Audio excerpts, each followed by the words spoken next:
Hi, how are you doing? I hope everything's going okay with your training in Nigeria. And obviously if you're at the suturing part of the program, it means that you guys now are very versed in hand-eye coordination, manipulation and other dexterity skills.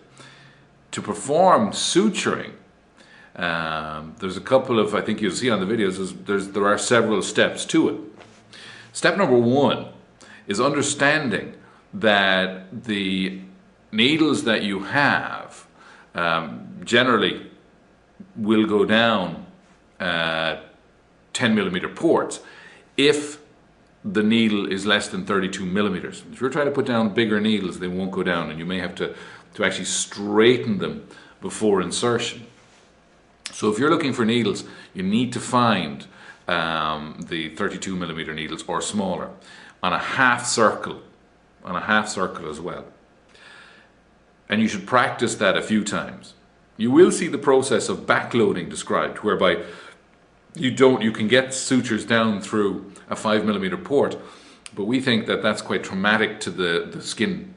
And I think you're better off, especially when you're beginning, if you need to suture an ovary closed or something else, you should put the needle in through a 10mm port. Step one is to remove that needle from the packaging. And one of the simplest things you can do is when you take the needle, or when your scrub nurse hands you the needle, it's already sitting on the thread. The memory of the thread will hold the needle in a position that it's ready to use. It's perpendicular to the needle holder.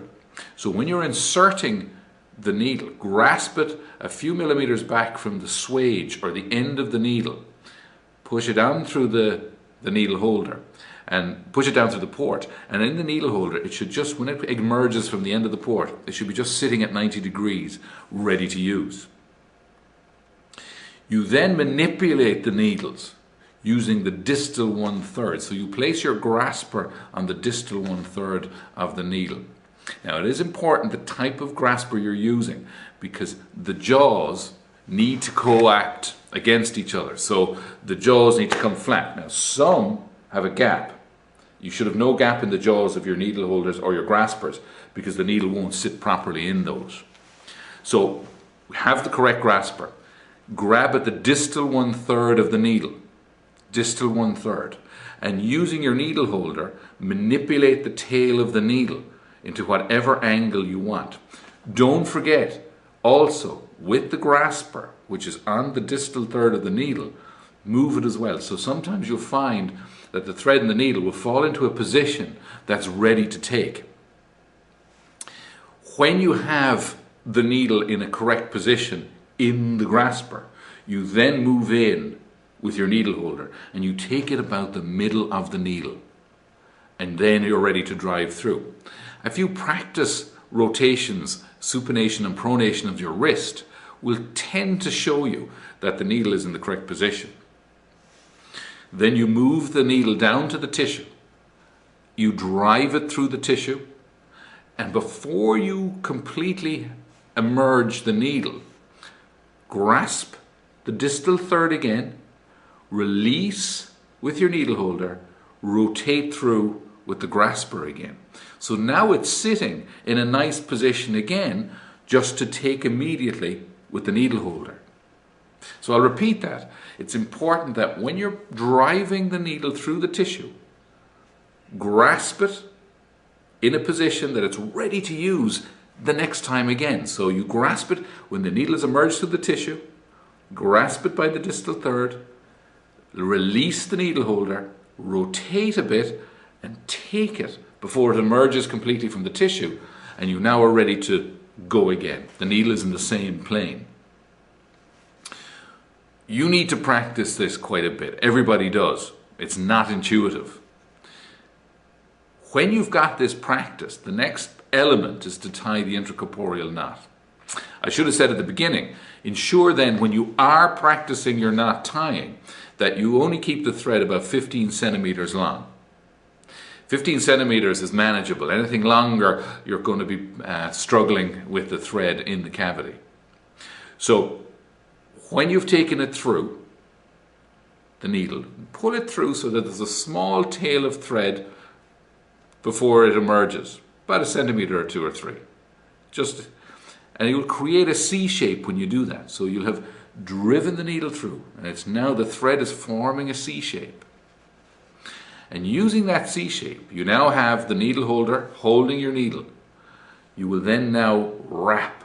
And when you wrap the thread around your grasper or your needle holder, they kind of work together. And you should practice this possibly externally before you do go in. So do an instrument tie externally. Do that a few times before you do go practice in the simulator. So when you do your first throw, snug it down, and then you will pass the needle back over to your grasper. Now you have a reverse C. The first C of thread went that way. Now it's going this way. And again you repeat the step and you wrap. Two working together. So practice externally before you go internally and snug that down. And what you do is you just keep passing the thread, making one reverse throw, go back the other way, another reverse throw. And you keep alternating so that you're getting reverse throws for locking or squaring of your knots. Another thing that might be useful to do as well is that your needle can act and can help you with the throws. So when you're making your C, rather than just holding thread and having the needle just dangling, hold the needle, especially by the distal third of the needle. So now it's out from the needle holder and it assists you with the wrapping of the thread. So sometimes you can do a surgeon's throw, a surgeon's knot to start with. So when you drive it through the tissue, you take it out. Now take it by the needle. So the needle now is sitting out with the thread and forming the C. So you've now got more to wrap. And then you form plenty of knots. You should be able to get 5, 6, 7 or 8 throws onto one thread. And that needs to be practiced time and time again. Now, we can talk about this via Skype if you wish, but it is about practicing. It is about working step by step. Tying extracorporeal knots is easier because, and there is a technique of actually doing what I just told you to do, whereby you can tie your knots externally. You can tie a square knot externally and push it down. So when you drive it through the tissue, you can take the needle back out. So now you have both limbs of the thread coming back through the port. And you can now tie an extracorporeal knot, be it a Tay-side knot, be it a Munich knot, be it a rotor knot, and we've given you videos on how to tie rotor knots. But also, you can just tie simple throws, and by holding both ends, you can push the knot or the throw down to the tissue. And that's something that, although we don't have videos for, it's the equivalent of tying your instrument knot outside the port and pushing the knots down to the tissue. And that's very, very simple to do.